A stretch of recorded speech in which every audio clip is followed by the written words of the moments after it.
हिंदू पौराणिक ग्रंथों में अनेकों अनेक श्रापों का वर्णन मिलता है। हर श्राप के पीछे कोई न कोई कहानी जरूर मिलती है। आज हम आपको हिंदू धर्म ग्रंथों में उल्लेखित 24 ऐसे ही प्रसिद्ध श्राप और उनके पीछे की कहानी बताएंगे। युधिष्ठिर का स्त्री जाति को श्राप। महाभारत के शांति पर्व के अनुसार युद्ध समाप्त होने के बाद जब कुंती ने युधिष्ठिर को बताया कि कर्ण तुम्हारा बड़ा भाई था, तो पांडवों को बहुत दुख हुआ। तब युधिष्ठिर ने विधि विधान पूर्वक कर्ण का भी अंतिम संस्कार किया। माता कुंती ने जब पांडवों को कर्ण के जन्म का रहस्य बताया, तो शोक में आकर युधिष्ठिर ने संपूर्ण स्त्री जाति को श्राप दिया कि आज से कोई भी स्त्री गुप्त बात छिपाकर नहीं रख सकेगी। ऋषिकिंदम का राजा पांडु को श्राप। महाभारत के अनुसार एक बार राजा पांडु शिकार खेलने वन में गए। उन्होंने वहां हिरण के जोड़े को मैथुन करते देखा और उन पर बाण चला दिया। वास्तव में वो हिरण व हिरणी ऋषिकिंदम व उनकी पत्नी थी। तब ऋषिकिंदम ने राजा पांडु को श्राप दिया कि जब भी आप किसी स्त्री से मिलन करेंगे, उसी समय आपकी मृत्यु हो जाएगी। इसी श्राप के चलते जब राजा पांडु अपनी पत्नी माद्री के साथ मिलन कर रहे थे, उसी समय उनकी मृत्यु हो गई। मांडव्य ऋषि का यमराज को श्राप। महाभारत के अनुसार मांडव्य नाम के एक ऋषि थे।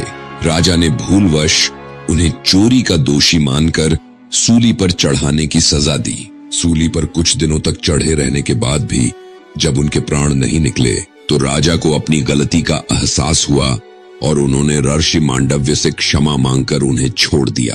तब ऋषि यमराज के पास पहुंचे और उनसे पूछा कि मैंने अपने जीवन में ऐसा कौन सा अपराध किया था कि मुझे इस प्रकार झूठे आरोप की सजा मिली। तब यमराज ने बताया कि जब आप 12 वर्ष के थे, तब आपने एक फतिंगे की पूंछ में सींग चुभाई थी। उसी के फलस्वरूप आपको यह कष्ट सहना पड़ा। तब ऋषि मांडव्य ने यमराज से कहा कि 12 वर्ष की उम्र में किसी को भी धर्म अधर्म का ज्ञान नहीं होता। तुमने छोटे अपराध का बड़ा दंड दिया है, इसलिए मैं तुम्हें श्राप देता हूं कि तुम्हें शूद्र योनि में एक दासी पुत्र के रूप में जन्म लेना पड़ेगा। ऋषि मांडव्य के इसी श्राप के कारण यमराज ने महात्मा विदुर के रूप में जन्म लिया। नंदी का रावण को श्राप। वाल्मीकि रामायण के अनुसार एक बार रावण भगवान शंकर से मिलने कैलाश गया। वहां उसने नंदी जी को देखकर उनके स्वरूप की हंसी उड़ाई और उन्हें बंदर के समान मुख वाला कहा। तब नंदी जी ने रावण को श्राप दिया कि बंदरों के कारण ही तेरा सर्वनाश होगा। कद्रु का अपने पुत्रों को श्राप। महाभारत के अनुसार ऋषि कश्यप की कद्रु व विनता नाम की 2 पत्नियां थीं। कद्रु सर्पों की माता थी व विनता गरुड़ की। एक बार कद्रु व विनता ने एक सफेद रंग का घोड़ा देखा और शर्त लगाई। विनता ने कहा कि ये घोड़ा पूरी तरह सफेद है और कद्रु ने कहा कि घोड़ा तो सफेद है, लेकिन इसकी पूंछ काली है। कद्रु ने अपनी बात को सही साबित करने के लिए अपने सर्प पुत्रों से कहा कि तुम सभी सूक्ष्म रूप में जाकर घोड़े की पूंछ से चिपक जाओ, जिससे उसकी पूंछ काली दिखाई दे और मैं शर्त जीत जाऊं। कुछ सर्पों ने कद्रु की बात नहीं मानी। तब कद्रु ने अपने उन पुत्रों को श्राप दिया कि तुम सभी जन्मजेय के सर्प यज्ञ में भस्म हो जाओगे। उर्वशी का अर्जुन को श्राप। महाभारत के युद्ध से पहले जब अर्जुन दिव्यास्त्र प्राप्त करने स्वर्ग गए, तो वहां उर्वशी नाम की अप्सरा उन पर मोहित हो गई। यह देख अर्जुन ने उन्हें अपनी माता के समान बताया। यह सुनकर क्रोधित उर्वशी ने अर्जुन को श्राप दिया कि तुम नपुंसक की भांति बात कर रहे हो, इसलिए तुम नपुंसक हो जाओगे। तुम्हें स्त्रियों में नर्तक बनकर रहना पड़ेगा। यह बात जब अर्जुन ने देवराज इंद्र को बताई, तो उन्होंने कहा कि अज्ञातवास के दौरान यह श्राप तुम्हारी मदद करेगा और तुम्हें कोई पहचान नहीं पाएगा। तुलसी का भगवान विष्णु को श्राप। शिव पुराण के अनुसार शंखचूड़ नाम का एक राक्षस था। उसकी पत्नी का नाम तुलसी था। तुलसी पतिव्रता थी, जिसके कारण देवता भी शंखचूड़ का वध करने में असमर्थ थे। देवताओं के उद्धार के लिए भगवान विष्णु ने शंखचूड़ का रूप लेकर तुलसी का शील भंग कर दिया। तब भगवान शंकर ने शंखचूड़ का वध कर दिया। यह बात जब तुलसी को पता चली तो उसने भगवान विष्णु को पत्थर हो जाने का श्राप दिया। इसी श्राप के कारण भगवान विष्णु की पूजा शालिग्राम शिला के रूप में की जाती है। श्रृंगी ऋषि का परीक्षित को श्राप पांडवों के स्वर्गारोहण के बाद अभिमन्यु के पुत्र परीक्षित ने शासन किया। उसके राज्य में सभी सुखी और संपन्न थे। एक बार राजा परीक्षित शिकार खेलते खेलते बहुत दूर निकल गए।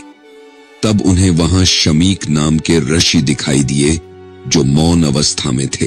राजा परीक्षित ने उनसे बात करनी चाहिए, लेकिन ध्यान में होने के कारण ऋषि ने कोई जवाब नहीं दिया। यह देखकर परीक्षित बहुत क्रोधित हुए और उन्होंने एक मरा हुआ सांप उठाकर ऋषि के गले में डाल दिया। यह बात जब शमीक ऋषि के पुत्र श्रृंगी को पता चली तो उन्होंने श्राप दिया कि आज से 7 दिन बाद तक्षक नाग राजा परीक्षित को डंस लेगा, जिससे उनकी मृत्यु हो जाएगी।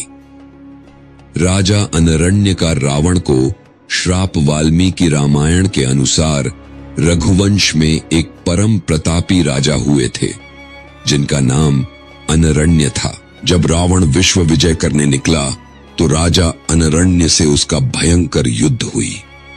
उस युद्ध में राजा अनरण्य की मृत्यु हो गई।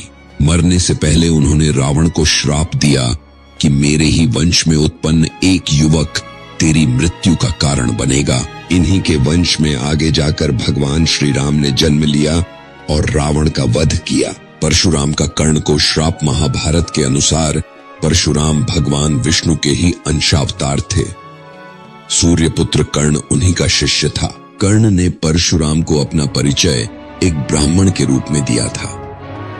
एक बार जब परशुराम कर्ण की गोद में सिर रखकर सो रहे थे, उसी समय कर्ण को एक भयंकर कीड़े ने काट लिया।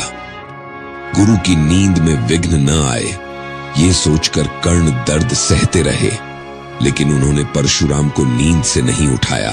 नींद से उठने पर जब परशुराम ने ये देखा तो वे समझ गए कि कर्ण ब्राह्मण नहीं बल्कि क्षत्रिय है। तब क्रोधित होकर परशुराम ने कर्ण को श्राप दिया कि मेरी सिखाई हुई शस्त्र विद्या की जब तुम्हें सबसे अधिक आवश्यकता होगी, उस समय तुम वह विद्या भूल जाओगे। तपस्विनी का रावण को श्राप वाल्मीकि रामायण के अनुसार एक बार रावण अपने पुष्पक विमान से कहीं जा रहा था। तभी उसे एक सुंदर स्त्री दिखाई दी जो भगवान विष्णु को पति रूप में पाने के लिए तपस्या कर रही थी। रावण ने उसके बाल पकड़े और अपने साथ चलने को कहा। उस तपस्विनी ने उसी क्षण अपनी देह त्याग दी और रावण को श्राप दिया कि एक स्त्री के कारण ही तेरी मृत्यु होगी। गांधारी का श्री कृष्ण को श्राप महाभारत के युद्ध के बाद जब भगवान श्री कृष्ण गांधारी को सांत्वना देने पहुंचे तो अपने पुत्रों का विनाश देखकर गांधारी ने श्री कृष्ण को श्राप दिया कि जिस प्रकार पांडव और कौरव आपसी फूट के कारण नष्ट हुए हैं, उसी प्रकार तुम भी अपने बंधु बांधवों का वध करोगे। आज से 36वें वर्ष तुम अपने बंधु बांधवों व पुत्रों का नाश हो जाने पर एक साधारण कारण से अनाथ की तरह मारे जाओगे। गांधारी के श्राप के कारण ही भगवान श्री कृष्ण के परिवार का अंत हुआ। आज के लिए इतना ही दोस्तों, फिर लेकर आऊंगी और एक कहानी। तब तक चैनल को सब्सक्राइब करो। मस्त रहो, हंसते रहो।